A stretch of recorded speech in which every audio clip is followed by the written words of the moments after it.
Okay, so here is the charger's wiring. It's all custom wired, and I decided to put everything, well, base everything out of the glove box area since it wasn't getting used anyways for anything important. I figured it would be a good spot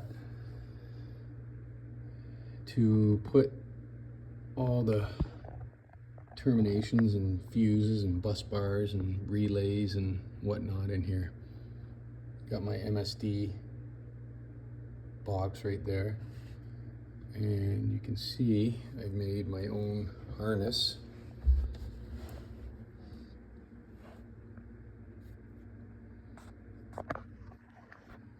And soon the dash is getting ready to be put in.